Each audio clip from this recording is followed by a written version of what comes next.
ఇవాళ అమరావతి పేరుతో మీరు రాజధానికి అవసరం లేనటువంటి భూమిని ఉండవల్లి, పెనుమాక తదితర 4-5 గ్రామాల్లో రాజధానితో సంబంధం లేదు, రాజధానికి అవసరం లేదు, అక్కడ ఎవరికి ఏ భూమి కేటాయించేటువంటి ప్లాను లేదు మీ దగ్గర. అయినా సరే ఆ 4 గ్రామాల్లో ఉన్నటువంటి రైతుల్ని మీరు విపరీతంగా దాడులు చేస్తున్నారు, దుర్మార్గాలు చేస్తున్నారు. అధికార మదంతో అధికారాన్ని అడ్డం పెట్టుకుని అధికారాన్ని వారి మీద ఉక్కుపాదం మోపుతూ పోలీసులను అడ్డం పెట్టుకుని మీరు అనేక దుర్మార్గాలు చేస్తున్నారు. ఆఖరికి ఇవాళ ఉండవల్లిలో జనసేన అభిమానులు, కాపు కులస్తులు, వారికి చెందినటువంటి 8 ఎకరాల చిల్లర ఎటువంటి ముందస్తు చర్యలు నోటీసులు కానీ చెప్పకుండా అర్ధరాత్రి సాయంత్రం 6:30 చీకటి పడ్డాక 6:30-7ంటికి రివార్డు పాస్ చేశామని చెప్పి కాగితం తీసుకెళ్లి గోడకు అతికిచ్చి పొద్దున్నే చీకటితో సూర్యుడు లెగంగానే ఒక 20-25 ప్రొక్లైన్లు, ఒక 200-300 మంది పోలీసులతో అక్కడ ఆ ఇంట్లో మొగదిక్కు లేనటువంటి ఆడ రైతుల్ని మీరు దుర్మార్గం చేస్తే, దాష్టికం చేస్తే, వాళ్ళ పొలాన్ని ధ్వంసం చేసి గుంజుకుని మీరు బలవంతంగా ఆక్రమిస్తే మీ టీవీలు చూపించవు, మీ పెంపుడు మంద చూపించదు, మీ పెంపుడు టీవీలు చూపించవు, పెంపుడు పేపర్లు రాయవు. మరి ఎవడు చూపించాలి? వాళ్ళ కన్నీటి గాథల్ని, ఆ రైతుల యొక్క కన్నీటి గాథల్ని, ఆ కష్టాలని వాళ్ళు చెప్తున్నారు. ఆడవాళ్ళు దుర్మార్గుడా, నిన్ను నమ్ముకున్నావు, అనవసరంగా జగన్ నమ్ముకున్నావు పోయేది కదా అని చెప్పి వాళ్ళు ఏడుస్తున్నారు. నిన్ను నమ్ముకున్నందుకు మాకింత కన్నీటి శోకాన్ని, కడుపు కోతని పెట్టావు. మాకు ఉన్న పొలం అంతా నీకు అవసరం లేకపోయినా లాక్కుంటున్నావు. అమరావతి ఇక్కడే కాదు, అక్కడెక్కడో 30 కిలోమీటర్ల అవతల అమరావతి కడుతున్నావు. మా పొలాలు ఎందుకు లాక్కుంటావు అవసరం లేకుండా అని చెప్పి వాళ్ళు ఏడుస్తున్నారు. మరి వాళ్ళ కన్నీటి గాథలను ఎవడు చూపించాలి? నీ పెంపుడు టీవీలు చూపించకుండా, నీ పెంపుడు పేపర్లు రాయకుండా ఉంటే వాళ్ళ బాధని, వాళ్ళ గొంతుని ప్రపంచానికి ఎవరు చెప్పాలి?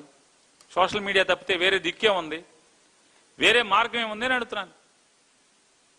ఈ రాష్ట్రంలో ఇంకేం ప్రజల సమస్యలు లేవా? దాన్ని ఏం చర్చించరా మీరు? దాని గురించి ఏం చర్చించరా అని అడుగుతున్నాను. ఈ రాష్ట్రంలో రైతాంగం నీళ్ల కోసం, విత్తనాల కోసం, ఎరువుల కోసం తిప్పలు పడుతున్నారు. చంద్రబాబు నాయుడు గారు మంత్రిమండలిలో చర్చించలేదా? చర్చించరా మీరు? ఈ రాష్ట్రంలో మహిళలకి భద్రత కరువైంది, రోజు దాడులు జరుగుతున్నాయి, మానవ రూపంలో తిరుగుతున్నటువంటి మృగాలు చెరబడుతున్నారు, ప్రాణాలు కూడా నలిపేస్తున్నారు, ప్రాణాలు నులిమేస్తున్నారు. పట్టించుకోరా అని అడుగుతున్నాను. ఏం చేస్తారు? ఎంతసేపు వైసీపీని అణగడదొక్కడంలోనే పోలీసుని వాడతారా అని అడుగుతున్నాను. అసలు మీ క్యాబినెట్లో 2 ఏళ్లలో ప్రజాహితం కోసం ఒక్క నిర్ణయం అంటే ఒక్క నిర్ణయం జరిగిందా? ఎంతసేపు భూదేపుడి, భూపంజారం, ఆడికి భూమి, ఈడికి భూమి, ఇంకోటి భూమి, మామయ్యకి భూమి, అక్కయ్యకి భూమి, చెల్లికి భూమి, తోడల్లుడికి భూమి. జనం ఆస్తిని పంచిపెట్టమే కదా మీరు తీర్మానాలు చేసింది. ఏం జరిగింది అంటున్నాను. ఎవడికి ఒదిగింది? ఎవడికి ఒరిగింది? దమ్మిడి ఎవరికన్నా ఉపయోగం జరిగిందా? ఒక్కడికి ఉద్యోగం ఇచ్చారా మీరని అడుగుతున్నాను. ఒక్కడికి ఏమైనా ఉద్యోగ కల్పన చేశారా? సంవత్సరం జాబ్ క్యాలెండర్ లేకపోతే కాలర్ పట్టుకోండి అన్నాడు. అసలు మంగళగిరి వాళ్ళకి దొరకట్లా. ఇక మావులోడికి, నిరుద్యోగులకి, ఆలకేళ్ళకి ఎక్కడ దొరుకుతాడు కాలర్ పట్టుకుంటాకి? ఓటేసిన మంగళగిరి వాళ్ళకి దొరకట్లా. ఆర్భాటంగా మొదటి నెలలో మాత్రం దర్బార్ అన్నారు. అంబికా దర్బార్ అగరబత్తి మొదటి నెల లోకేష్ చూశాడు, రెండో నెల రాజేష్ చూశాడు, మూడో రోజు సాంబశివరావు చూశాడు, మూడో నెల, ఇక 4వ నెల నుంచి తలుపులు మూసారు. మా ఓటేసిన మంగళగిరి వాళ్ళకే దిక్కు లేదు. ఇంక ఎవడొచ్చి నిరుద్యోగులు వచ్చి కాలర్ పట్టుకుంటారండి. ఎక్కడ పట్టుకుంటారు? చుట్టూ పోలీసులు ఉంటారు. ఎక్స్ ఆర్మీ వాళ్ళు ఒక 40 మందిను, మామూలు పోలీసులు ఒక 100 మంది లోకేష్ దగ్గరికి వెళ్ళాలంటే ఎవరిని పట్టుకుంటారు, ఎక్కడ పట్టుకుంటారు? అయితే విమానాల్లో లేకపోతే హెలికాప్టర్లో స్పెషల్ ఫ్లైట్లో ఫోటో ఉంది. మళ్ళీ మామూలుగా ఎక్కడికి వెళ్తున్నాడు అసలు మామూలుగా బేభత్సం బ్రహ్మాండంగా ఉంది అసలు అది ఫ్లైట్లో సీటు. ఫోటో పెట్టాడు ఆయన ఎక్కడో, చూడండి ఒకసారి. ఇలా మూసేలో పన్న చూపించండి ఒకసారి లోకేష్ గారి సరదాలు, మామూలుగా ఆయన జల్సాలు చూద్దాం ఒకసారి. ఒక మంచి నిర్ణయం చేశారా అంటున్నా ఇప్పుడు దాకా? ప్రజల కోసం ఆలోచించరా? ప్రజాహితం కోసం ఆలోచన చేసి అసలు ఒక్క నిర్ణయం అన్న తీసుకున్నారా మీరు? క్యాబినెట్ అంటే కక్షలు కార్పణ్యాలు. ఈ ప్రభుత్వం దేనికయ్యా ఉందంటే వైఎస్ఆర్ కాంగ్రెస్ పార్టీ వాళ్ళని జైల్లో పెట్టడం, ఆడిని నలిపేయండి, ఈయన తొక్కేయండి, ఈయన చంపేయండి, మీ అహం ప్రదర్శించుకోవటం. తొక్కి నారదీస్తా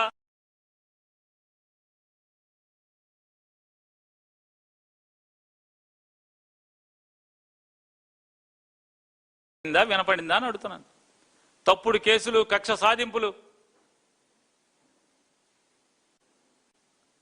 ఏంటి అంటే ప్రజల గొంతు మీద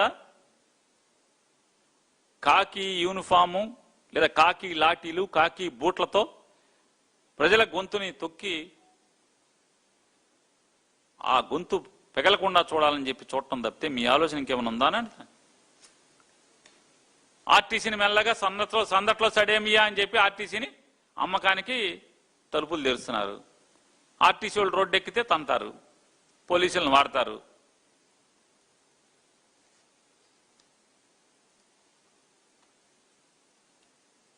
అంటే మీకు ఏంటయ్యా నారా చంద్రబాబు నాయుడు గారు మీ ప్రస్తుతం మీ తృష్ణంతా ఏంటంటే సోషల్ మీడియాలో బయట బజార్లో ఎట్లాగో తన్నిస్తున్నాం, కేసులు లోపల వేస్తున్నాం, అయినా యావడ ఆగట్లా. సోషల్ మీడియాలో కూడా కనపడకూడదు మీ వికృత చేష్టలు, లేదా మీ పరిపాలన ఉన్నటువంటి తప్పులు, దోపిడీలు, మీ ఎమ్మెల్యేలు చేస్తున్నటువంటి తప్పుడు పనులు, మీరు చేస్తున్నటువంటి దుర్మార్గమైనటువంటి పనులు, ప్రజా వ్యతిరేక నిర్ణయాలు ప్రజలకు కనపడకూడదు. మీరేం చెప్తే అది వినాలి. మీరేం చూపిస్తే అసలు మామూలుగా ఎడారి చూపించి ఇదిగో పచ్చగా పండుతుందంటే చూపించాలి. అమరావతి చూపించి ఇదిగో ఇక్కడ నీళ్లు లేవు, ఇక్కడ ఏమి లేవు, పొలాలు కాదు, అసలు మొత్తం అద్భుతంగా అయిపోయింది, రైతులకి ప్లాట్లు ఇచ్చేసాం, రైతులు డాబాలు కట్టేసుకుంటున్నారు, రైతులు పెద్ద పెద్ద బిల్డింగ్లు కట్టుకుంటున్నారు, రైతులు పార్కులో వాకింగ్ చేస్తున్నారు, రైతులందరూ కూడా అని చెప్పని మాకు టీవీలో వార్తలు చూపిస్తే అదే నిజమని నమ్మాలి. ఆఖరికి అమరావతిలో ప్లాట్లు దక్కని రైతులు కూడా నమ్మాలి. మీరు మోడీ గారిని లుచ్చాహాయి అంటే ఆహా లుచ్చాహాయి అని మనం నమ్మాలి. మోడీ గారు అచ్చాహాయి అంటే ఆయన దేశ్కి కాదు అసలు విశ్వనేత అంటే మొత్తం మేమంతా నమ్మాలి. ఎదురెవడు చెప్పకూడదు. మీరే ఫేక్ న్యూస్ చెప్తే అదే చేయమేక.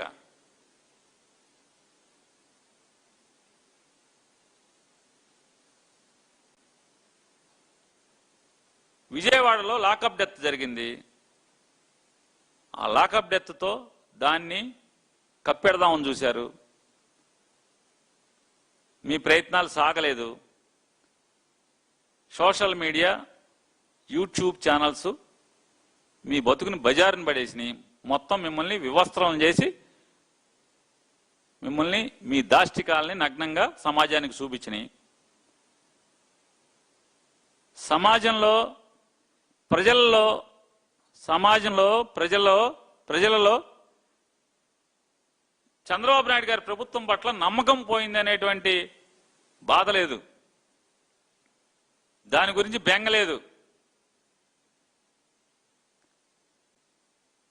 ఈ విజయవాడ లాకప్ డెత్ కేసులతో పోలీసులు వెనకడిగేస్తున్నట్టుగా అనుమానం వచ్చింది. ఎందుకని?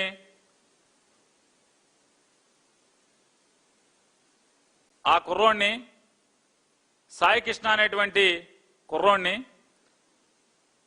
ఎందుకు రౌడీ అంటే కోర్టు వారెంట్లు ఉన్నా కూడా, నాన్ బెయిలబుల్ వారెంట్లు ఉన్నా కూడా ఎందుకు అరెస్ట్ చేయలేదు?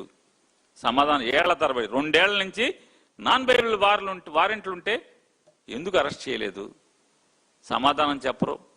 సిపి గారు సమాధానం చెప్పడు, డీజీపీ గారు సమాధానం చెప్పడు.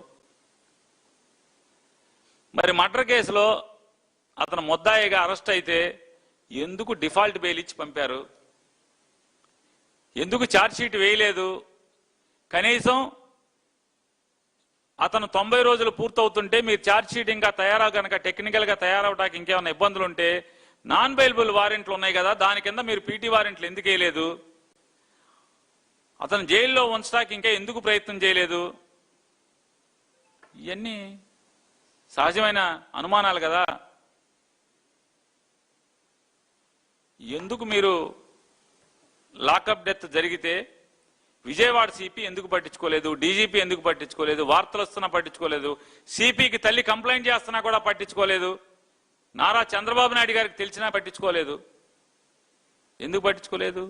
మీరేదో పని చెప్పారు, ఆ పని చేయడంలో మరి ఆ కుర్రాడిని ఆ పని తొదముట్టించమనే పనా, లేదా ఇంకేదైనా పనిలో ఆ రాబట్టే పనిలో కుర్రోడు ప్రాణాలు పోయినాయా? ఇక భగవంతుడు తెలియాలి. ఎందుకంటే నిజాయితీగా ఎంక్వైరీ చేసేవాడు ఎవడు లేడు కదా, నిజాయితీగా ఎంక్వైరీ జరగట్లేదు.